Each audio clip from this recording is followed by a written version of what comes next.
In the spring of 1829, a tenant farmer working the fields near the Delaware-Maryland border made a discovery that would expose one of America's most chilling criminal enterprises. His plow horse suddenly sank into the earth, revealing a wooden chest buried beneath the soil. Inside lay the skeletal remains of what appeared to be a man. His bones yellowed with age and his skull showing clear signs of violence. This was just the beginning. Over the following weeks, authorities would uncover the bodies of at least 7 people on this property, including 3 children, all victims of a woman whose name had already become a whispered terror throughout the Delmarva Peninsula, Martha Patty Cannon. For nearly 2 decades, Cannon had operated what historians now call the Reverse Underground Railroad, a network that kidnapped free African-Americans and escaped slaves to sell them back into bondage in the Deep South. But this wasn't just about human trafficking. Cannon was also a serial killer who murdered rival slave traders, witnesses, and even children when they posed a threat to her operations. Court records from Sussex County, Delaware, show she was indicted for 4 murders, though witnesses claimed the true number exceeded 20. Before we continue with the story of Patty Cannon and her reign of terror along the Mason-Dixon line, I want to hear from you. What state or city are you listening from? The reach of Cannon's criminal network extended far beyond her Delaware stronghold, touching communities from Philadelphia to the Mississippi Delta. Leave a comment and let me know where you're hearing this story. Don't forget to subscribe and hit that notification bell. These dark chapters of American history deserve to be remembered. The discovery of those buried remains would ultimately unravel a criminal conspiracy that had operated with virtual impunity for over a decade, protected by jurisdictional confusion, racial prejudice, and the simple fact that most of its victims were people whose disappearances went largely unnoticed by white society. The area where Patty Cannon built her empire of terror was uniquely suited for criminal activity. In the early 1800s, the region now known as Reliance sat at the intersection of 3 jurisdictions: Sussex County in Delaware, and Caroline and Dorchester counties in Maryland. This strategic location allowed criminals to literally step across county and state lines to escape pursuing lawmen. The spot was so remote that locals called it Johnson's Crossroads, named for the tavern that would become the headquarters of the most notorious kidnapping ring in American history. The landscape itself seemed designed for concealment. Dense forests of pine and oak stretched for miles, broken only by marshy lands and small clearings where isolated farmsteads dotted the countryside. The Nanticoke River wound through the region, providing waterways that could transport captives. Silently, under cover of darkness, roads were little more than cart paths, and the nearest substantial towns were days away by horseback. For someone seeking to operate outside the law, it was an ideal location. Martha Cannon, called Patty by those who knew her, had arrived in this borderland sometime around 1790. Court records suggest she was born around 1760, possibly under the name Lucretia Patricia Hanley, though she kept her origins deliberately vague. Some accounts place her birth in Canada with immigration to Delaware at age 16. What is documented is her marriage to Jesse Cannon, a local farmer who owned property near the state line. Together, they had at least 1 daughter and lived what appeared to be an unremarkable rural life. Jesse Cannon was described by neighbors as a quiet man who kept to himself, working his small farm and raising tobacco and corn like dozens of other settlers in the region. The Cannon homestead sat on a modest plot of land that straddled the Delaware-Maryland border, a detail that would prove crucial to Patty's later criminal activities. The house itself was a simple 2-story structure built in the common style of the period, with thick wooden walls and small windows. What neighbors didn't know was that this seemingly ordinary home would soon house secret rooms and hidden spaces designed to conceal kidnapped human beings. But beneath this veneer of normalcy lay something far darker. The early 1800s marked a crucial period in American slavery, when Congress banned the importation of enslaved people from Africa in 1808. The demand for human labor in the expanding cotton fields of Alabama, Mississippi, and Georgia created a lucrative domestic market. A healthy adult slave who might have cost $300 before the ban now sold for over $1,000 in the Deep South. This price surge created powerful incentives for criminals willing to traffic in human misery. The economic transformation of the South, following the invention of the cotton gin, had created an insatiable demand for enslaved labor. Cotton production was expanding rapidly across the Gulf Coast states, and planters were willing to pay premium prices for workers.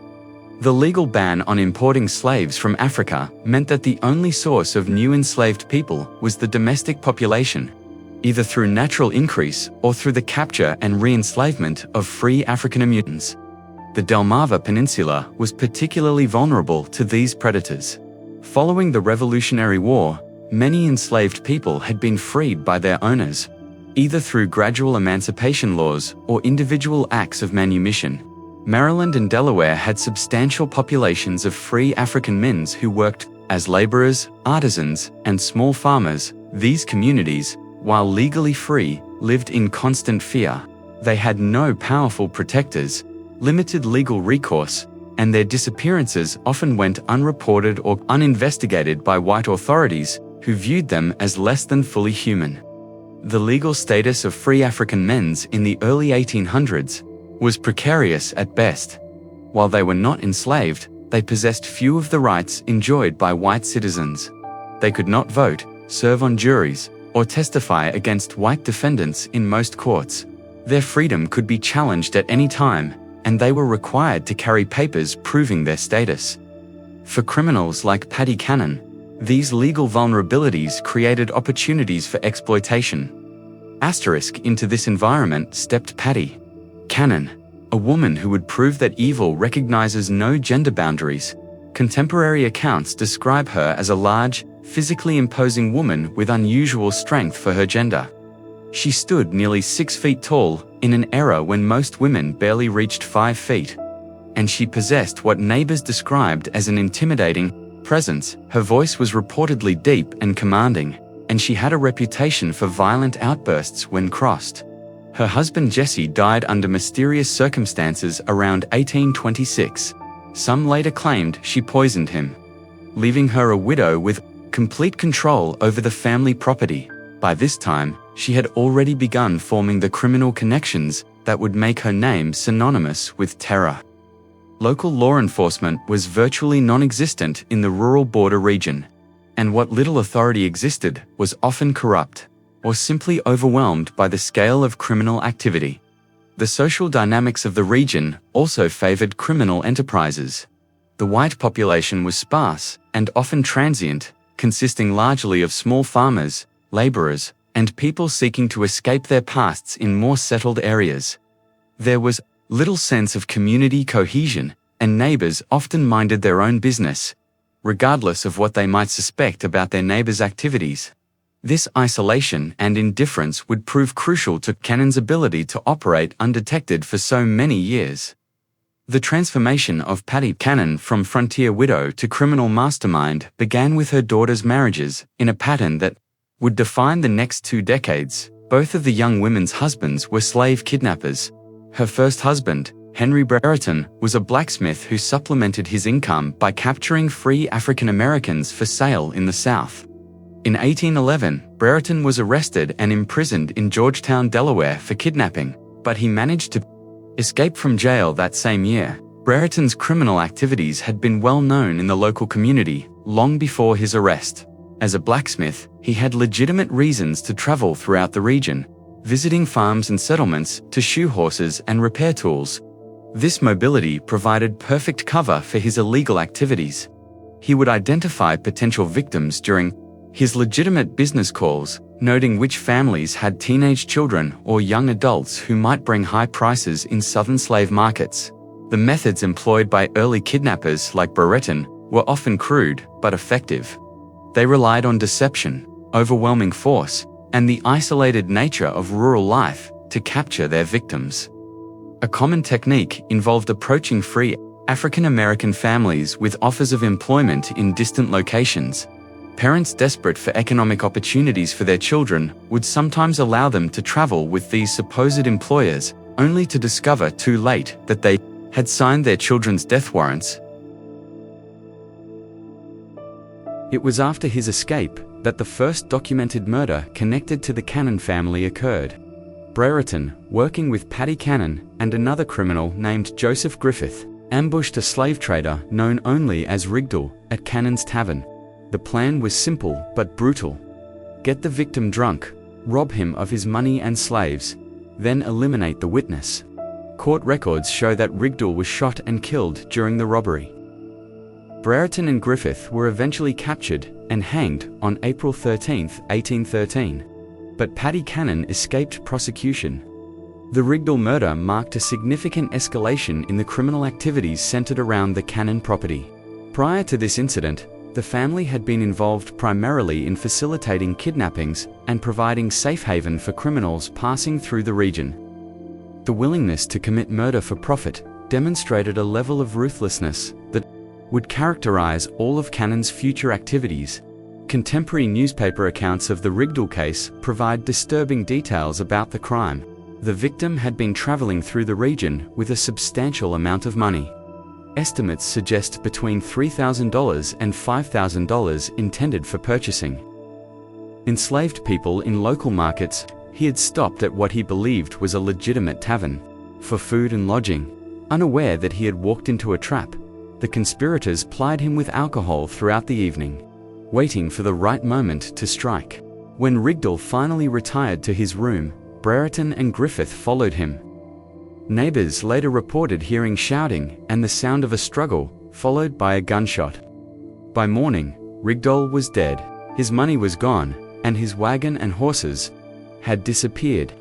The body was hastily buried on the property, beginning what would become a regular practice of using the isolated location as a dumping ground for murder victims.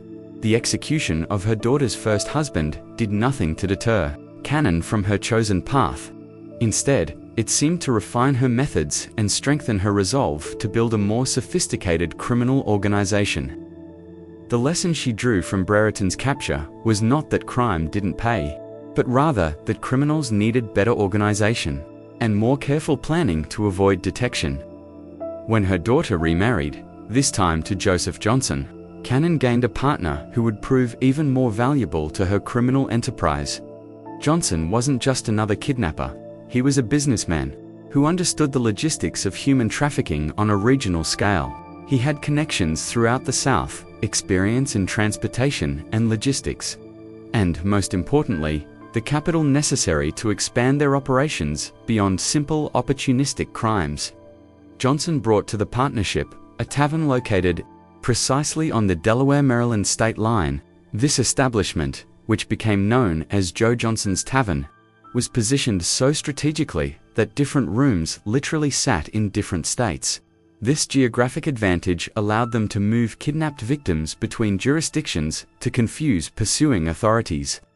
When Delaware lawmen arrived with warrants, suspects could simply step into the Maryland portions of the building and claim immunity from Delaware jurisdiction. The tavern served multiple purposes in the expanding criminal enterprise.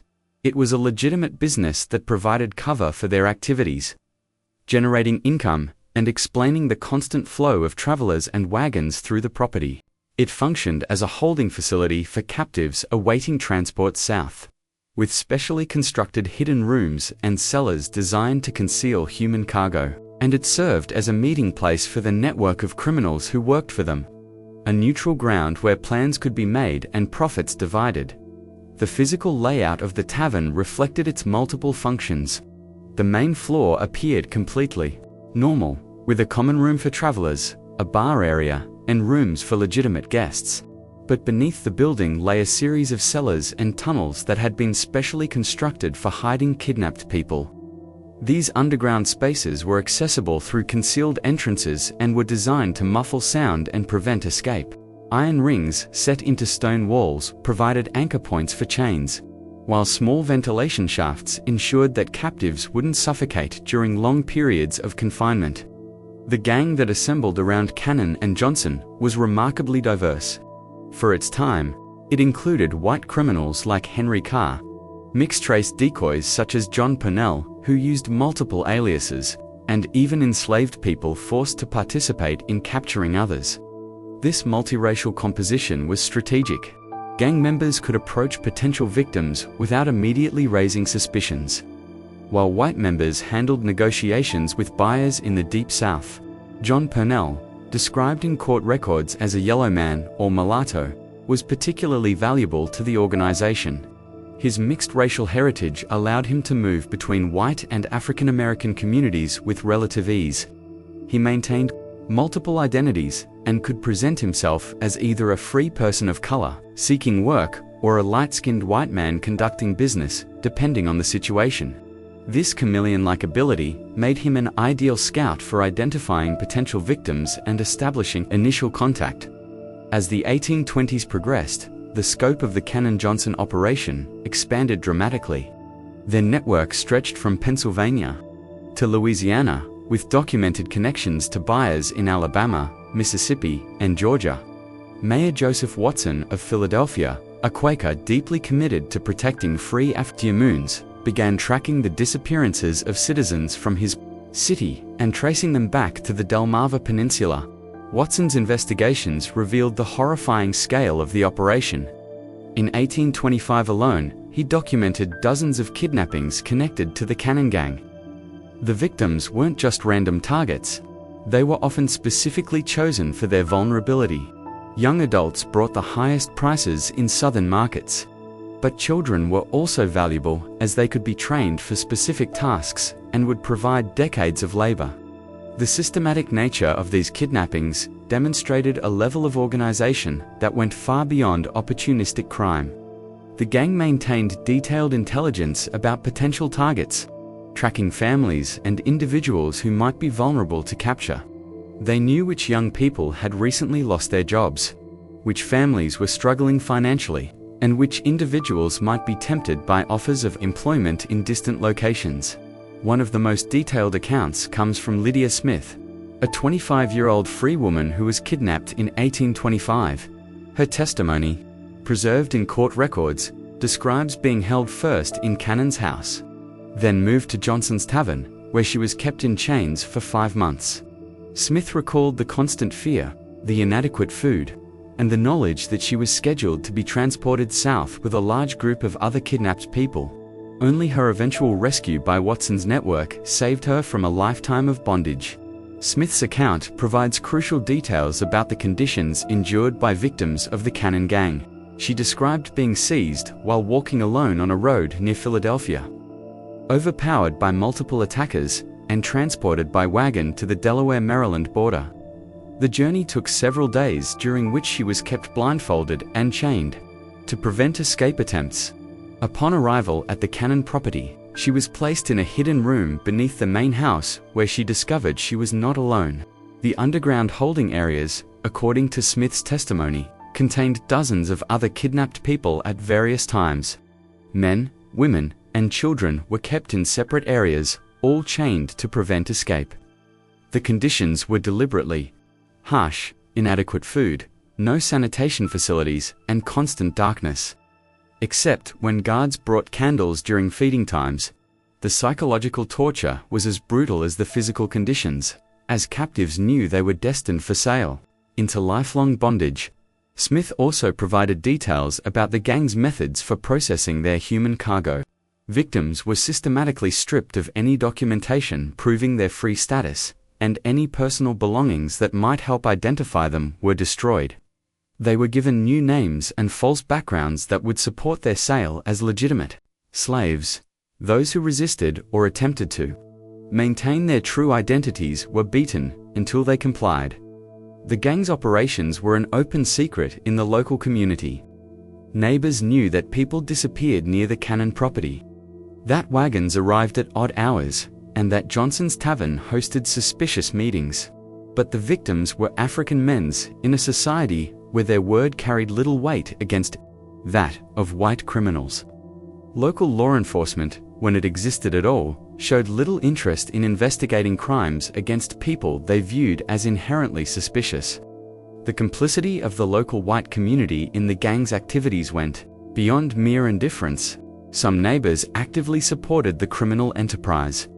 either through direct participation or by providing information about potential victims. Local merchants supplied the gang with provisions, asking no questions about the source of their payment. Even some law enforcement officials were suspected of taking bribes to look the other way when suspicious activities were reported. This indifference changed only when white victims entered the equation. The gang didn't just kidnap free African Americans. They also robbed and murdered slave traders who came through their territory carrying large amounts of cash. These victims were white men engaged in the legal slave trade, and their disappearances attracted the attention that African American victims never received. The first documented case occurred around 1820 when a slave trader from Georgia, named Bell or Miller, vanished while traveling through the area. This man had been carrying a substantial sum of money, some accounts suggest. $35,000 intended for purchasing enslaved people. He was last seen at Cannon's establishment, and his horse was later found in her possession. When questioned, Cannon claimed the man had sailed south with a cargo of enslaved people. But investigators found this story implausible. The Georgia trader's disappearance marked the beginning of a pattern that would eventually lead to the gang's downfall. Unlike African American victims, whose disappearances generated little official interest, missing white slave traders had business partners and financial backers who demanded investigations. These men carried substantial amounts of money and had planned itineraries that made their disappearances difficult to explain away. Cannon's method for dealing with these victims was typically brutal. The traders would be invited to the tavern under the pretense of conducting legitimate business. Once there, they would be plied with alcohol and encouraged to discuss their financial resources and travel plans. When the opportunity arose, they would be murdered and robbed. Their bodies buried on the property, and their money and any enslaved people they were traveling with would be incorporated into the gang's operations. The profits from these murders were substantial. A single slave trader might carry enough money to fund the gang's operations for months. The enslaved people they were transporting could be sold through the gang's southern networks, generating additional income. Most importantly, eliminating these competitors helped the gang maintain their monopoly on criminal activities in the region. By the mid-1820s, pressure was mounting on the Cannon-Johnson gang from multiple directions. Mayor Watson of Philadelphia had begun offering substantial rewards for information leading to arrests, and Governor John Andrew Schultz of Pennsylvania was coordinating with officials in southern states to track kidnapped citizens. Their investigations were revealing not just individual crimes, but a systematic network that had been operating for over a decade. The reward offered by Watson, $500 for information leading to arrests, represented a substantial sum for the period, equivalent to several months' wages for most working people. This financial incentive began to loosen tongues in communities that had previously remained silent about the gang's activities. Former associates, dissatisfied gang members, and even some victims who had managed to escape began providing information to authorities. The gang's response to this pressure was characteristically violent. Rather than scaling back their operations, they began eliminating potential witnesses more aggressively. This decision would ultimately prove to be their downfall, as it expanded their list of victims to include people whose disappearances could not be ignored. The escalation in violence during this period reflected Patty Cannon's increasingly paranoid mindset. She had built a criminal empire that generated enormous profits. Estimates suggest the gang's annual income exceeded $50,000, a fortune by early 19th century standards. But this success had made her a target for law enforcement attention, and she became convinced that former associates posed an existential threat to her operations. The most crucial figure in the gang's eventual exposure was a mixtrace boy named Cyrus James.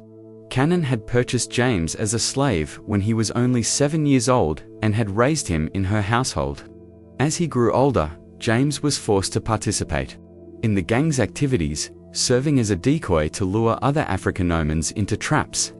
His intimate knowledge of the gang's operations, combined with his growing revulsion at the violence he witnessed, made him both an invaluable asset and a potential liability. James' position in the Cannon household was unique and tragically complex.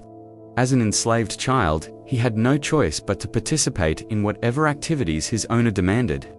But as he matured, he began to understand the full horror of what he was being forced to do. He was helping to destroy the lives of people who looked like him, people who shared his heritage and his vulnerability.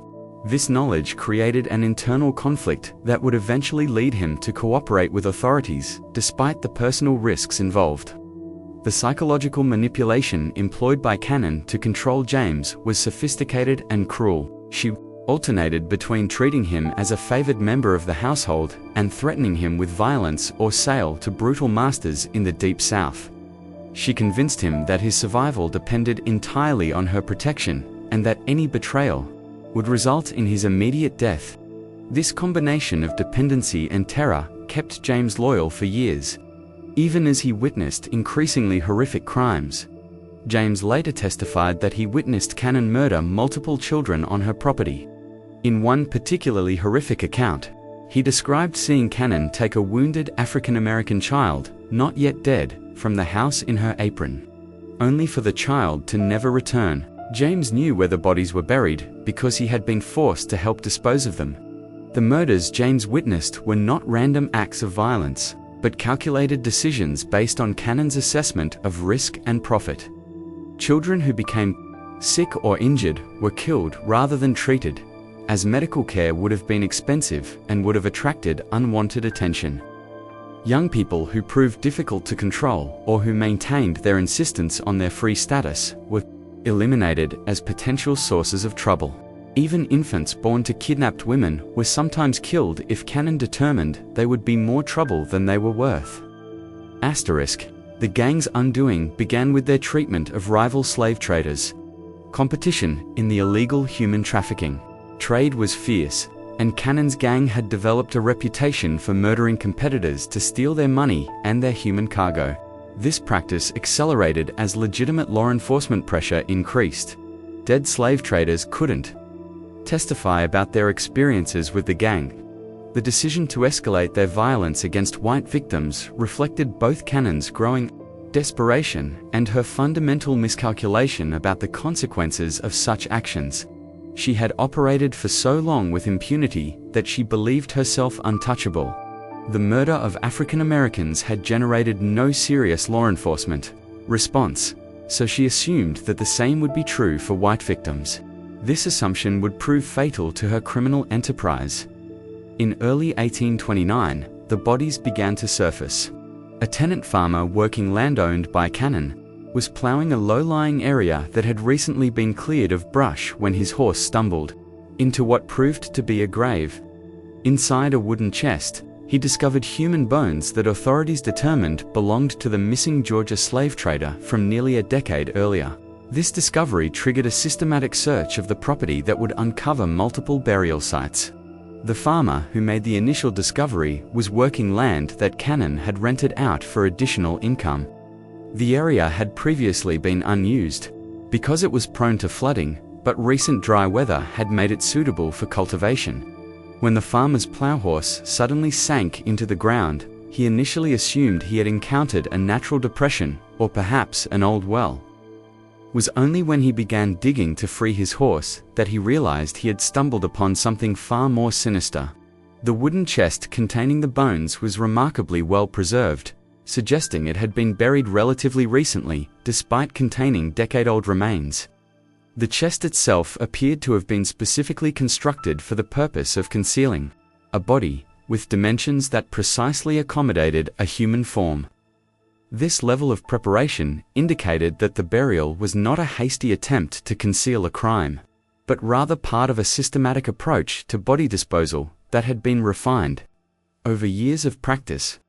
The discovery of the first body in early 1829 set in motion a chain of events that would finally bring Paddy Cannon's criminal empire to an end. Delaware authorities, working with their counterparts in Maryland, obtained search warrants and began a comprehensive investigation of all properties connected to the Cannon-Johnson gang. What they found exceeded their worst expectations. The investigation was led by Sheriff Joseph Houston of Sussex County, Delaware. working in coordination with Maryland authorities and representatives from the Pennsylvania governor's office. This multi-jurisdictional approach was unprecedented for the time period and reflected the growing recognition that the Cannon gang's activities crossed state boundaries and required coordinated law enforcement response. The search warrants obtained by authorities were remarkably broad, allowing them to excavate any areas of the Cannon properties where bodies might be concealed. This legal authority was crucial, as it provided protection for investigators who might otherwise have been accused of trespassing or illegal search and seizure. The warrants also specified that any evidence discovered could be used in prosecutions across multiple jurisdictions, helping to close the legal loopholes that the gang had exploited for years.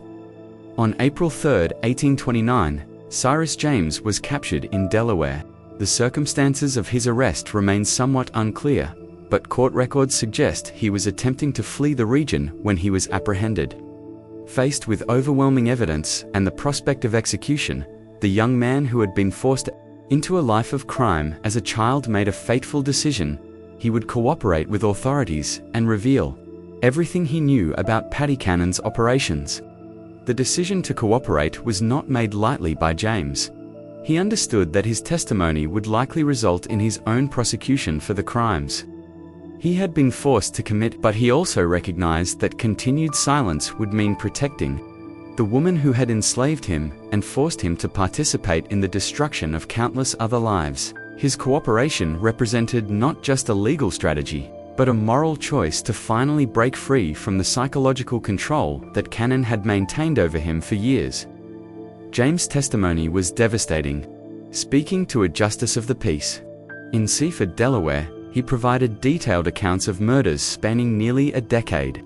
He told investigators that Joseph Johnson, his brother Ebenezer Johnson, and Paddy Cannon had shot the Georgia slave trader while he was eating supper at Cannon's house.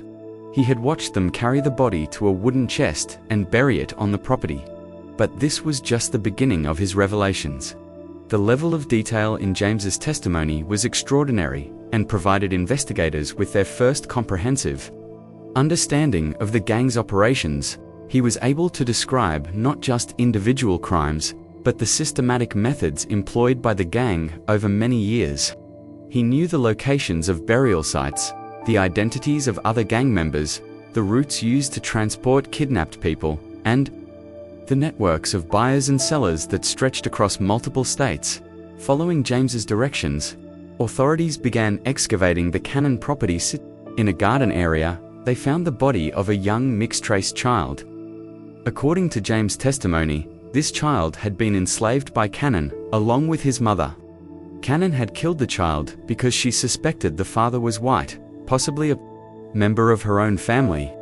The article preserving this testimony contains no information about the fate of the child's mother, leaving open the horrifying possibility that she too was murdered. The discovery of the child's body was particularly disturbing to investigators because it demonstrated the extent of Cannon's callousness. This was not a victim of kidnapping or a rival criminal. This was a child who had been born into Cannon's household and lived under her control. The murder appeared to have been motivated purely by Cannon's racist paranoia and her fear that a mixed-race child might somehow threaten her operations. Additional excavations revealed two wooden boxes, each containing human bones. James identified one set of remains as belonging to another child he had seen Cannon beat to death with a piece of wood. The third set belonged to an adult whom James described as someone they considered had property, meaning the gang believed this person was free and might have resources worth stealing. The systematic nature of these murders painted a picture of Cannon as something beyond a simple criminal. She was a serial killer who had been operating with impunity for years, protected by the isolation of her location, the indifference of local authorities to crimes against African-Americans, and a network of co-conspirators who shared in her profits. The physical evidence discovered during the excavations corroborated James's testimony in remarkable detail. The wooden boxes used to contain bodies were of similar construction, suggesting they had been specifically manufactured for the purpose of concealing murder victims. The locations of the graves followed a pattern that indicated systematic planning. Rather than random burial, most disturbing, the condition of the remains suggested that some victims had been buried while still alive. As news of the discovery spread, other witnesses began coming forward. People who had lived in fear of Cannon for years suddenly found the courage to speak. Their testimonies revealed additional victims and provided details about the gang's methods that corroborated James's account. Among these new witnesses was Thomas Freeman, a free African American who had been approached by gang members in 1827, but had managed to escape. Freeman testified that he had been offered work in Georgia and had been traveling toward the Cannon property when he became suspicious of his escort's behavior. He managed to slip away during a rest stop and spent several days hiding in the woods before making his way back to Philadelphia. Freeman's testimony was significant because it provided insight into the gang's recruitment methods. He described how the initial approach had seemed completely legitimate. He had been struggling to find work in Philadelphia when a well-dressed man approached him with an offer of employment on a Georgia plantation. The wages offered were generous, and transportation was to be provided free of charge. It was only during the journey that Freeman began to notice inconsistencies in his escort's stories and became suspicious of their true intentions. The scope of the investigation expanded beyond Delaware. Authorities in Maryland began examining properties owned by gang members, while officials in Pennsylvania coordinated efforts to document the full extent of the kidnapping network. Just when we thought we'd seen it all, the horror in Sussex County intensifies. If this story is giving you chills, share this video with a friend who loves dark mysteries. Hit that like button to support our content, and don't forget to subscribe to never miss stories like this. Let's discover together what happens next in the final chapter of Paddy Cannon's reign of terror. The coordination between different jurisdictions represented a new approach to law enforcement that would later become standard practice. For the first time, authorities were treating the Cannon Gang as what it truly was, an interstate criminal conspiracy that required federal-level response. This recognition led to the involvement of officials from Washington, D.C., and marked the beginning of what would eventually become coordinated federal law enforcement efforts against organized crime. On April 13, 1829, a grand jury of 24 white men in Delaware handed down indictments against Martha Paddy Cannon on 4 counts of murder. The charges were signed by James Rogers, the Attorney General of Delaware, and represented the first time any member of the notorious gang had faced serious legal consequences for their crimes against African-Americans. The composition of the grand jury itself was significant for the period. All 24 members were white males as required by Delaware law, but they represented a cross-section of the state's population, including farmers, merchants, and professionals. The fact that this jury was willing to indict a white woman for the murder of African Americans marked a notable shift in legal attitudes, driven largely by the overwhelming evidence presented and the interstate nature of the crimes. The indictments were remarkably specific for the era. Cannon was charged with the murder of an infant female on April 26, 1822, a male child on the same date, an adult male on October 1, 1820, and a Negro boy on June 1, 1824. Each charge carried the death penalty, and the evidence against her was overwhelming. The specificity of these charges reflected the thorough investigation conducted by authorities.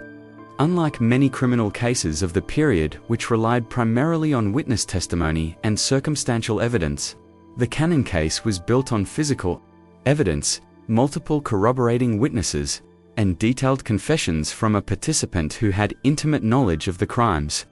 This combination of evidence types made the case virtually impossible to defend against. Cyrus James' testimony formed the backbone of the prosecution's case. His detailed knowledge of the gang's operations, combined with his ability to lead authorities to burial sites, made him the most valuable witness in Delaware legal history. Up to that point, the young man who had been forced into crime as a child now held the power to bring justice to the woman who had terrorized the region for decades.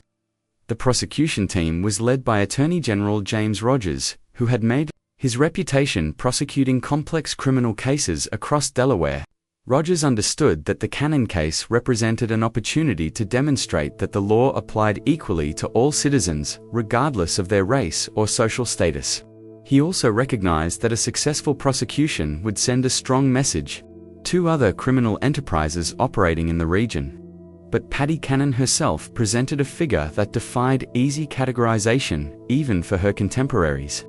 Newspaper accounts described her as a large, physically powerful woman who commanded fear and respect, even from hardened criminals.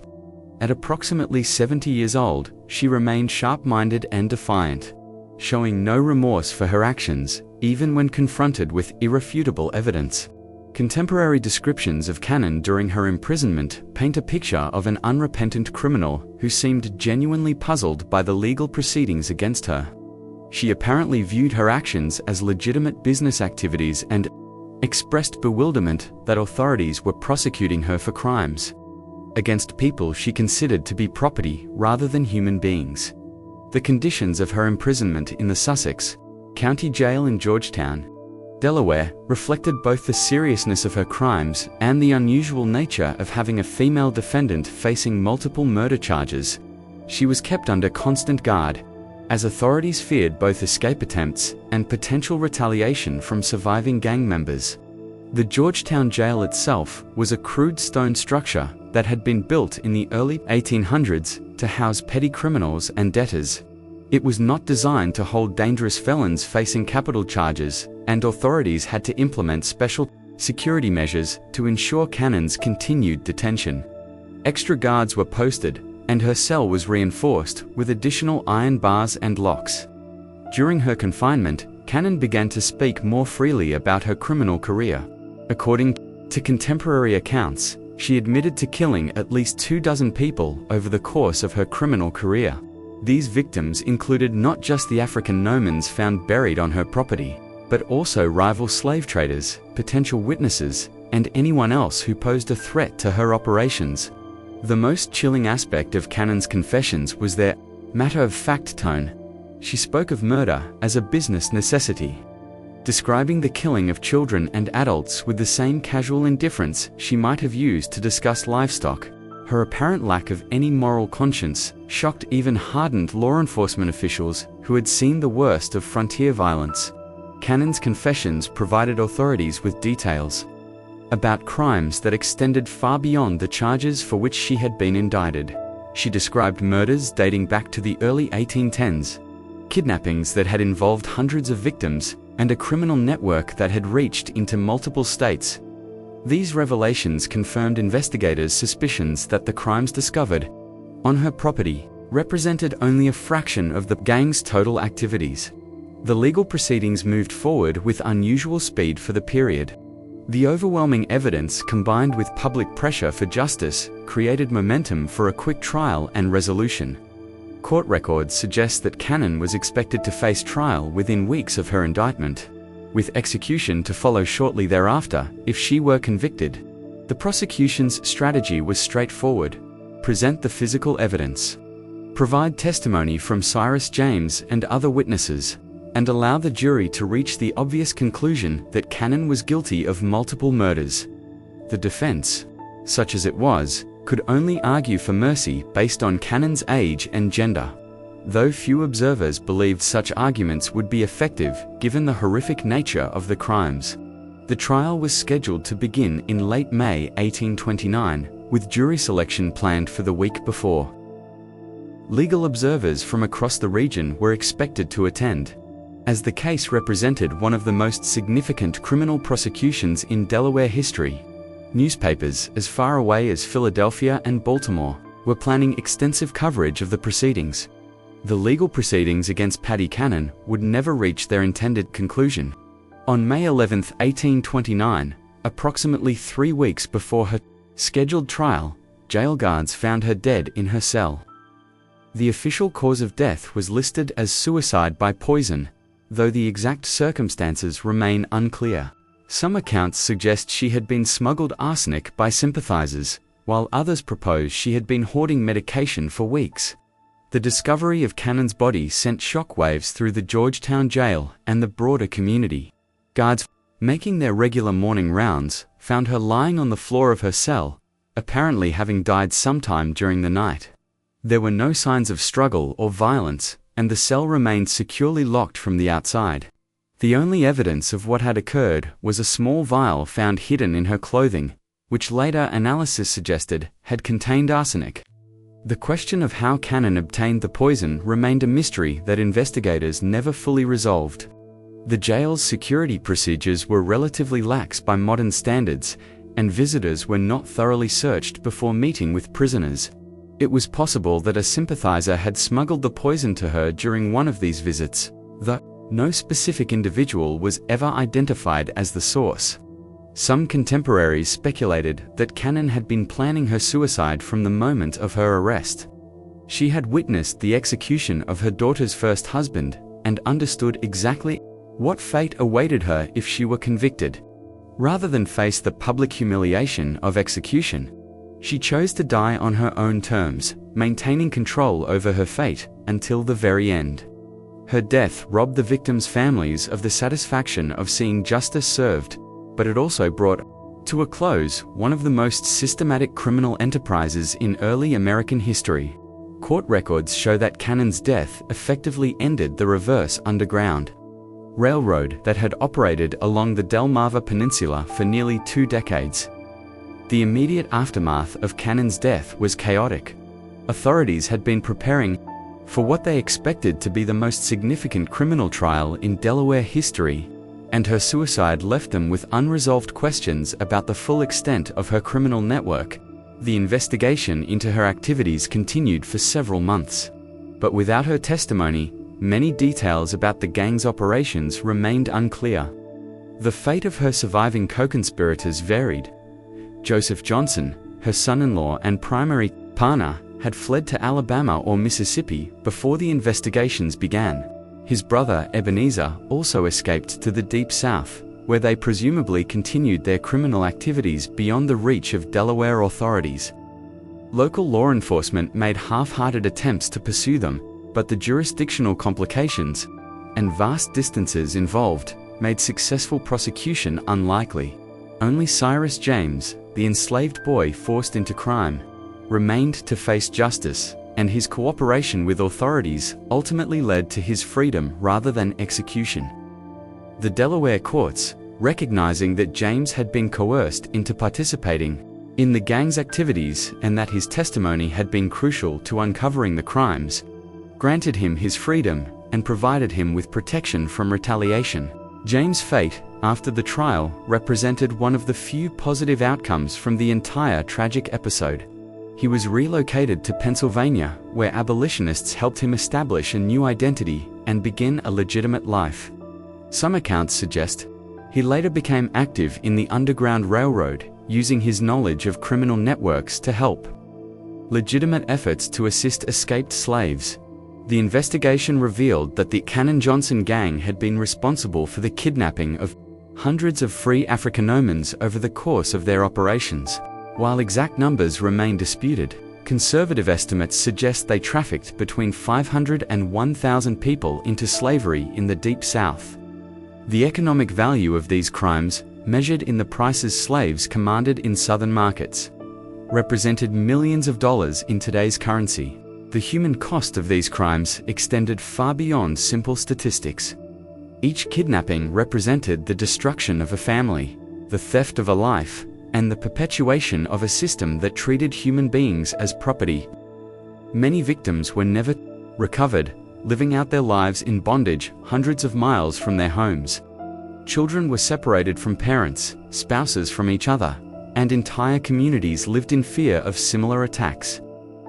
The geographic scope of the gang's activities was equally staggering. Evidence collected during the investigation showed connections to criminal networks operating from New York to Louisiana. The Cannon gang had been part of a larger system of illegal human trafficking that exploited the jurisdictional confusion and limited law enforcement capabilities of the early 19th century. Patty Cannon's body was initially buried in the graveyard of the Georgetown jail where she died. The burial was conducted without ceremony, reflecting the community's desire to forget the horrors associated with her name. When that land was later Developed into a parking lot in the 20th century, her remains were moved to a potter's field near the new prison.